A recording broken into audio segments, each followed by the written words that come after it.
Bertemu kembali dalam mata pelajaran informatika dengan tema jaringan komputer.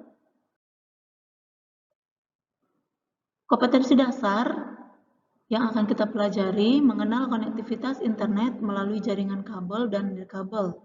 Yang kedua, melakukan koneksi perangkat ke jaringan lokal maupun internet. Dengan indikator, peserta didik mampu mengenali klasifikasi jaringan komputer. Apakah kalian tahu apa itu warnet atau warung internet? Saya rasa kita semua tahu apa itu warnet. Bahkan di antara kita di sini sudah banyak sekali pengguna-pengguna warung internet atau warnet. Warnet merupakan salah satu contoh dari adanya jaringan komputer. Mengapa demikian? Nah, saya akan memberikan sebuah contoh penggunaan jaringan komputer di warnet. Ketika seseorang akan mengerjakan tugas, misalkan si Andi mengerjakan tugas ke warnet, mencari beberapa tugas yang diberikan gurunya. Misalnya ada 3 tugas yang akan dikerjakan. Ketika sampai di warnet, penjaga warnet akan mengarahkan Andi ke salah satu komputer, misalnya di komputer 1. Ketika Andi sedang mengerjakan tugas 1, selesai, tugas 2 selesai, dan akan mengerjakan tugasnya yang ketiga, tiba-tiba internet yang dia gunakan tidak bisa digunakan, atau dengan kata lain hang. Nah, Andi akan melapor ke petugas warnet. Petugas warnet akan memindahkan Andi dari komputer 3, misalnya dia akan dipindahkan ke komputer 6. Tetapi ketika Andi berkata bahwa ada tugas-tugas yang dia simpan di komputer 3, maka penjaga warnet akan membuka tugas-tugas yang ada di komputer 3 Andi ke komputer 6. Artinya, antara komputer-komputer yang ada di warnet itu saling terhubung satu dengan yang lain. Itu namanya jaringan. Setelah selesai mengerjakan tugas, Andi akan melakukan pencetakan. Tugas-tugas yang dia kerjakan akan dicetak. Tugas yang dicetak ini ternyata cetakannya atau printernya ada di komputer 10. Andi tidak akan dipindahkan ke komputer 10, tetapi dia akan diarahkan kepada komputer yang ada pada penjaga komputer itu.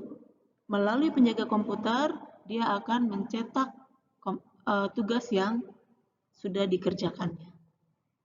Ada jaringan antara komputer yang digunakan Andi, komputer yang digunakan oleh penjaga internet, dan printer yang digunakannya.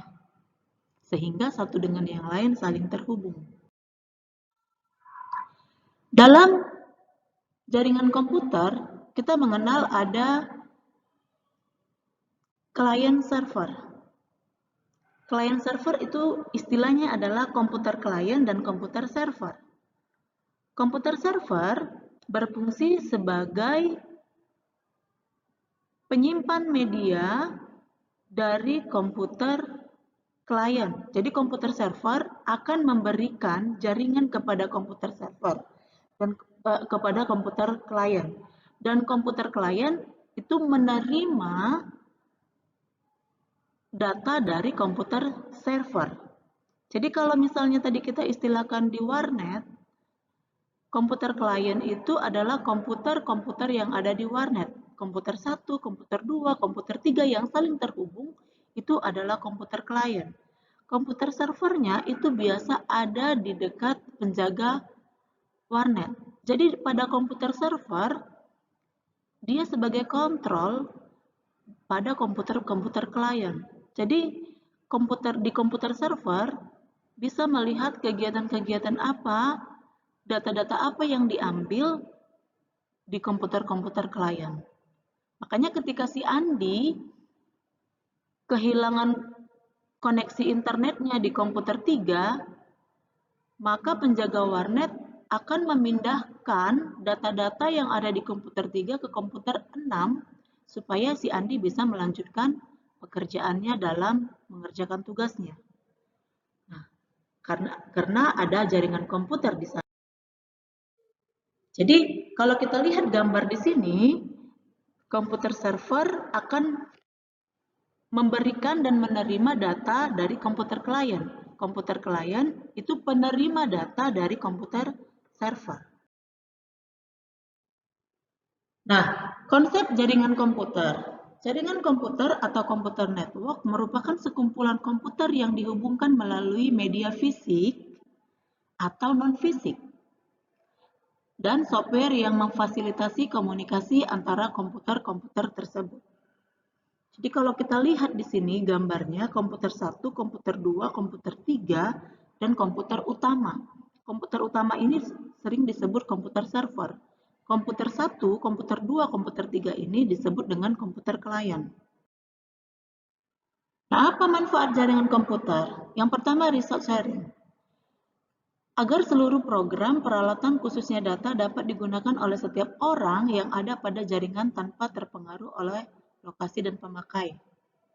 Contohnya, ketika si Andi mau mencetak tugasnya tadi, dia tidak perlu membawa printer dari penjaga internet supaya bisa mencetak. Dia cukup mengatakan pada penjaga internet bahwa komputer 6 ingin mencetak tugas. Jadi bisa satu printer bisa digunakan 10 atau lebih komputer yang ada di warnet tersebut. Yang kedua, manfaat jaringan komputer adalah reliabilitas tinggi. Adanya sumber-sumber alternatif pengganti jika terjadi masalah. Ini sudah kita jelaskan tadi ya. Ketika bermasalah komputer 3, dia akan dialihkan kepada komputer 6. Misalnya bermasalah lagi komputer 6, dia bisa dialihkan kepada komputer 10. Tapi data-data yang di komputer 6 ini tidak akan langsung hilang. Kenapa? Karena ada komputer server yang menjadi backup dari komputer-komputer klien tersebut. Nah, yang ketiga, stabilitas. Kemampuan untuk meningkatkan kinerja sistem secara berangsur-angsur sesuai dengan beban pekerjaan dengan hanya menambahkan sejumlah prosesor. Artinya, dalam manfaat jaringan komputer ini, komputer satu dengan komputer yang lain bisa bekerja sama antara pemakaian dengan penggunaan. Nah, yang keempat adalah media komunikasi. Jaringan komputer itu bisa digunakan sebagai media komunikasi. Baik para pegawai yang terpisah jauh dengan menggunakan jaringan. 2 orang atau lebih yang tinggal berjauh akan lebih mudah bekerja sama, misal dalam menyusun laporan. Jadi kalau misalnya di sebuah perusahaan antar kota akan memberikan sebuah laporan, jikalau laporan itu diperlukan, dia langsung bisa memberikan kepada yang memerlukan di kota lainnya. Itu manfaat dari. Nah, kita masuk ke klasifikasi jaringan komputer. Hari ini kita membahas klasifikasi jaringan komputer berdasarkan letak geografisnya. Ya, berdasarkan letak geografisnya, jaringan komputer dapat dibagi 4, yaitu LAN, MAN, WAN, dan Internet. Yang pertama LAN. LAN itu singkatan dari Local Area Network, yang merupakan suatu jaringan yang dimana perangkat keras dan perangkat lunak bisa saling berkomunikasi dalam daerah yang terbatas. LAN berada dalam ruang lingkup geografi yang sangat sempit. LAN biasanya digunakan untuk area satu kantor atau satu sekolah atau bahkan hanya satu ruangan saja. LAN memiliki kecepatan perpindahan data yang lebih tinggi. Jadi contohnya LAN ini, misalnya di sebuah bank, kalau kita lihat ada sebuah bank, itu komputer-komputer yang ada di dalam bank itu saling terhubung satu dengan yang lain. Jadi ketika komputer yang satu mengalami masalah, dia akan bisa membuka data dari komputer yang satu lagi. Ya.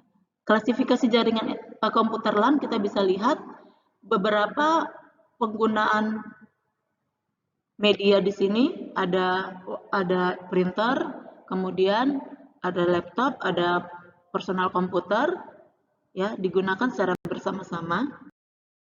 Contoh di sini ada LCD proyektor yang bisa digunakan dari komputer 1, dari komputer 2, dari komputer 3. Nah, mereka hanya bisa terhubung melalui jaringan. Nah, yang kedua adalah Metropolitan Area Network atau MAN. Pada dasarnya, MAN itu merupakan versi LAN yang berukuran lebih besar. Jadi, gabungan antara LAN dengan LAN dalam suatu kantor bisa di versi besarnya itu disebut dengan MAN. Disebut MAN karena biasa digunakan untuk menghubungkan jaringan komputer dari satu kota ke kota lain. Jadi kalau tadi saya kasih contoh Bank Mandiri yang ada di Tanjung Merawa, Bank Mandiri yang ada di Lubuk Pakam, Bank Mandiri yang ada di Medan, nah itu saling terhubung satu dengan yang lain, itu disebut jaringan komputer MAN. Ada Wide Area Network atau WAN.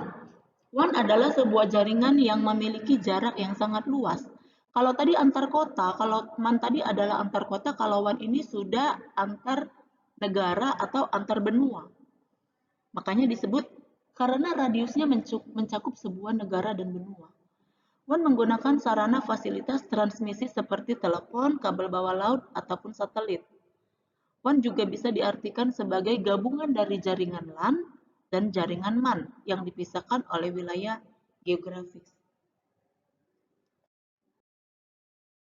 Klasifikasi jaringan komputer. Jadi contoh jaringan komputer LAN, ini ya ada sebuah perusahaan yang ada di Jakarta sebagai kantor pusat. Dia akan memiliki jaringan di kantor cabang Bandung, kantor cabang Surabaya, kantor cabang Palembang. Nah, bagaimana cara mereka membuat sebuah jaringan komputer? Tentu dengan menggunakan sebuah ISP, Internet Service Provider, ya telekomunikasi. Contohnya ISP itu apa? IndiHome, Telkomnet, Telkom itu merupakan salah satu contoh ISP. Nah, yang keempat adalah klasifikasi jaringan komputer itu internet. Internet itu adalah kata lainnya gabungan antara LAN, MAN, dan WAN yang cukup besar. Makanya disebut interconnected network, international network, menghubungkan satu jaringan dengan jaringan lain di seluruh dunia. Jadi sudah menginternasional dia. Nah, ini saya kasih contoh orang-orang yang saling terhubung satu dengan yang lain. LAN terhubung ke MAN, MAN terhubung ke WAN, WAN terhubung ke internet. Jadi semakin luas letak geografinya, semakin banyak para pengguna jaringan komputernya. Ya. Nah, bagaimana jaringan komputer bekerja? Misalnya kita lihat di sini ada komputer kamu, kemudian dia diakses menggunakan internet service provider yang tadi yang saya sebut. Nah, dengan menggunakan signal digital, kemudian ke signal analog, kemudian balik lagi ke analog signal, balik lagi ke signal digital. Contohnya di sini, ketika kamu sedang mengirimkan email, electronic mail ke teman kamu, jadi email yang kamu sampaikan ini akan sampai dulu ke server mail, kemudian server mail yang akan menyampaikan ke tujuan kamu mau menuju kemana. Seperti itu ya. Sehingga ketika kita menggunakan internet, kita melakukan upload data. Misalnya kita mengupload foto kita di Facebook. Itu data kita akan terekam di server internet. Kemudian ada temanmu yang akan mendownload, itu dari server internet juga. Begitu cara jaringan komputer bekerja. Nah, baiklah, kita akan lanjutkan pembelajaran kita di sesi diskusi melalui Google Classroom. Mari kita bergabung di sana. Terima kasih.